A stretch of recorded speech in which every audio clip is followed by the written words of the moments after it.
Welcome, Age of Vintage Society. Dustin Hoffman changed the way actors were perceived and what they were allowed to do. He was not an obvious leading man, yet he's been an exceptional one. Though not a classically handsome leading man, Dustin Hoffman quickly became a major actor in Hollywood, appearing in many major films produced in the 1960s through the early 2000s. There are dozens of famous roles in the filmography of the actor. Until today, Hoffman remains one of the hardest working actors in the history of Hollywood.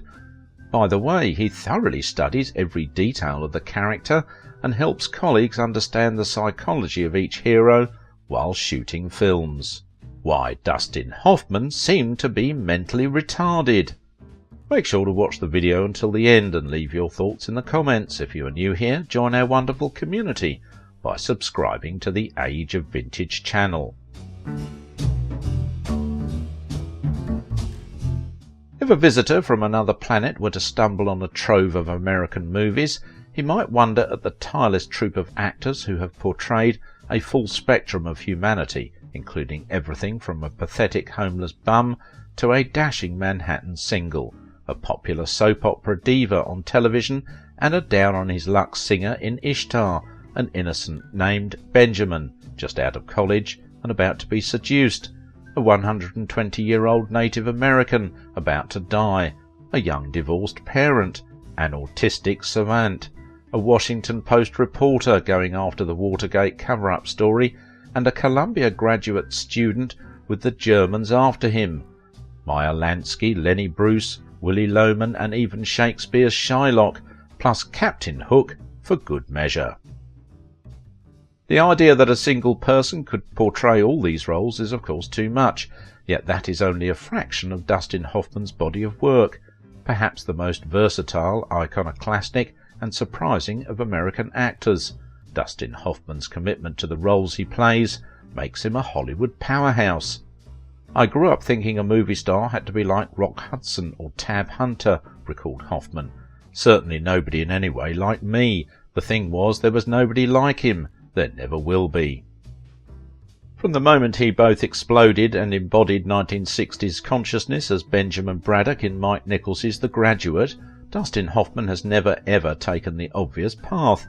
Hoffman was 30 years old when he played the 21-year-old Benjamin Braddock, an upper-middle-class college graduate who, in a search for a meaningful future, aimlessly drifts into an affair with a married woman who is the age of his parents. A tremendously successful social comedy, the film struck a nerve with youthful audiences disenchanted with the American establishment, and Hoffman was launched as a star.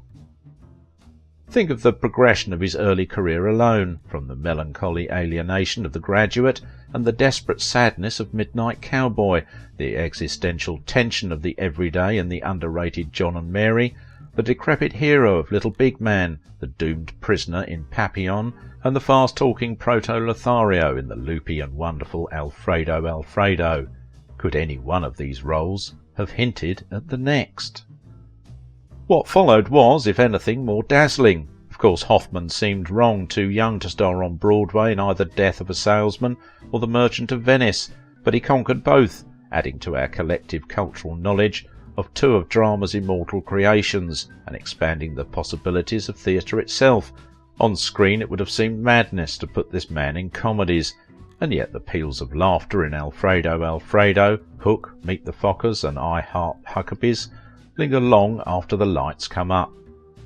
Dustin Lee Hoffman was born on August 8, 1937 in Los Angeles to Mum Lillian and Dad Harvey, a first-generation Russian Jew who worked as a set and furniture designer. The child was named after his mother's favourite actor, Dustin Farnham. The boy was the second child in the family and suffered terribly because he considered his elder brother Ronald to be an unsurpassed ideal of a person. The fact is that the brother was an excellent pupil, and he starred in the episode of the famous movie Mr. Smith Goes to Washington in the teenage years. Dustin was not very good at studying. From the very beginning the child seemed mentally retarded. At the age of 3 he could not talk. Despite the ancestry, Hoffman's upbringing was not observant. His father was rather atheist than religious. His father was probably one of the main reasons Dustin decided on a career in acting. Harry would come back home from work and tell his son a dozen or so stories about Hollywood's inner life he heard in the studios. He was not the greatest actor initially, but for the first time in his life, he found himself focusing for hours on end on something. The boy was very slow to grow up. This, however, was compensated by his inexhaustible energy and pluck. At the age of 2.5, as his mother would later tell journalists, he tried to ride a scooter. At school, Hoffman did not set the Thames on fire, as he grew up as a shy boy and children often made fun of him. Dustin was even expelled from school in the 7th grade because of one such joke. The teenager played a small role in the school play, and high school students persuaded the boy to go on stage at the end of the performance and say, "May God keep us safe, damn it." The boy wanted to say something so much that he agreed. That caused a scandal. By the way, Barbra Streisand studied at school together with the future famous actor. In his childhood, music was Hoffman's main hobby. He learned to play the piano, and after graduation he entered Santa Monica College at the Faculty of Arts. However, the guy dropped out of this college because they devoted more time to acting than playing the instrument. Raised in Los Angeles, Hoffman was attending Los Angeles High School when he became interested in acting. He said, "A big reason I went into acting was social. It was to meet girls. I wasn't athletic. I was a very bad student. There wasn't anything I felt I could do. Acting was the first time in my life when I felt attractive, the first time I felt as though I knew what I was doing. I loved it." After briefly attending Santa Monica City College and dropping out, Hoffman studied music at the Los Angeles Conservatory of Music and Arts and acting at the Pasadena Playhouse. He also studied acting with Lee Strasberg, Lonnie Chapman and Barney Brown. Hoffman moved from Los Angeles to New York City to further his career and become a stage character actor. Along with education, the young man had to work hard. He served as an assistant doctor in a psychiatric hospital, and when he realized that he was close to the edge, he left the hospital and started to type texts in the publishing company. He also worked as a dishwasher in a restaurant. However, he was dismissed because of his increased appetite and love for food. Later, the guy sold toys in the supermarket. When he already was a qualified actor, Dustin began to appear in Broadway shows, where the actor plays the roles of unusual people. Dustin Hoffman played in a film for the first time in the first half of the 1960s. He appeared in television series. However, he considers the drama The Graduate to be his film debut. He also got the main role there. It is interesting that according to the script, Hoffman's character was a tall, handsome, bright, fair-haired man who blew women's minds at first glance. But Dustin could create an even more spectacular image with the help of exaggerated awkwardness of movements and languishing look. The next success was unpredictable. Critics considered the movie Midnight Cowboy as the failure of the year, but as a result the film won a collection of awards and entered the list of the best films of the century. Hoffman played Ratso Rizzo, a tubercular homeless man who develops a friendship with an unsuccessful woman. Grim and downbeat in its depiction of a heartless New York City, the film was another unlikely success for Hoffman. He caused a stir which was increased by new projects such as the western Little Big Man, the biographical drama Lenny, the criminal thriller Straw Dogs, the self-destructive comic Lenny Bruce in Lenny, and an ex-convict who cannot resist the lure of crime in Straight Time. The decade also saw Hoffman playing journalist Carl Bernstein as he and Bob Woodward, Robert Redford, investigate the Watergate scandal in All the President's Men. The peak of the first half of the artist's career can be considered such film as the family tragedy Kramer vs. Kramer, which brought him the first Oscar award, the funny comedy Tootsie, where he played a woman, and the psychological movie Rain Man, where Dustin got the role of Raymond Babbitt. The last film brought the actor the second Oscar award. Despite his age, Dustin Hoffman has not stopped shooting. The actor played together with Al Pacino and Madonna in the screen version of the comic book Dick Tracy, with Nicole Kidman in the gangster movie Billy Bathgate, with Morgan Freeman in the disaster film Outbreak. Dustin has also played roles in the comedy Meet the Fockers, the psychological thriller Perfume, the story of a murderer, and the melodrama Last Chance Harvey. In addition, the actor has been engaging in producing and directing 2 movies. He was a creator in the first film Straight Time, and the actor was a director of the comedy drama Quartet in 2012. He invited outstanding actors such as Maggie Smith, Tom Courtenay, Billy Connolly, Pauline Collins and others. In his youth, Dustin Hoffman was not very popular with women. Ladies began to search for meetings with him only after appearing on the screens.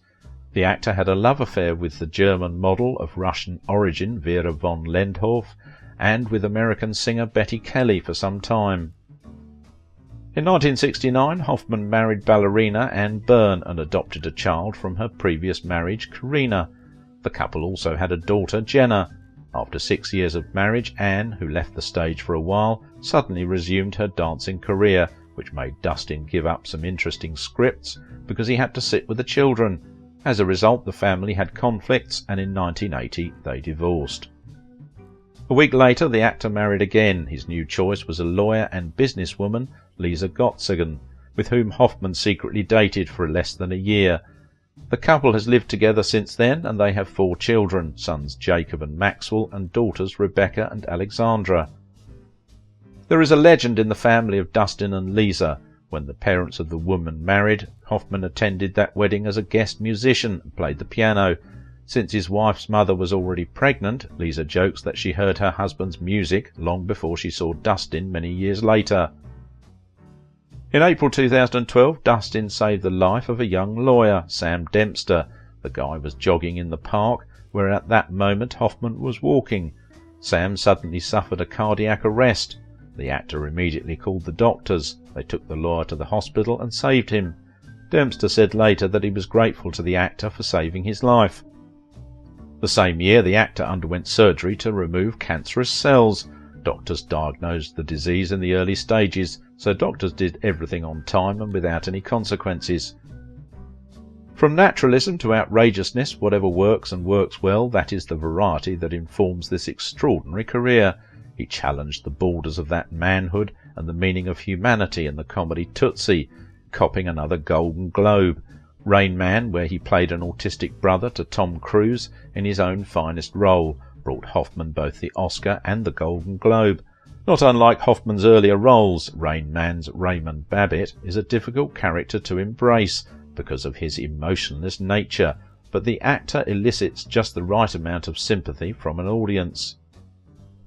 In 1999, the American Film Institute gave Dustin Hoffman its Life Achievement Award. "I don't like the fact that I have to get older so fast," Hoffman has said, "but I like the fact that I'm aging so well."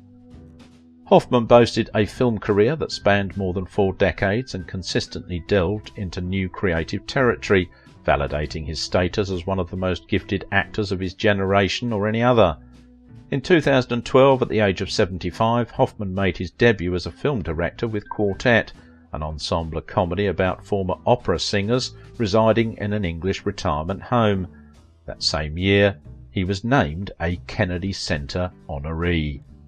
If you liked this video, don't forget to give it a thumbs up, subscribe if you're new here, and if you want to support my work, please visit my Patreon page.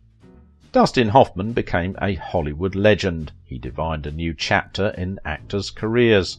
If you want to hear more interesting stories, watch this video about how Steve McQueen, the king of cool, became an anti-hero superstar.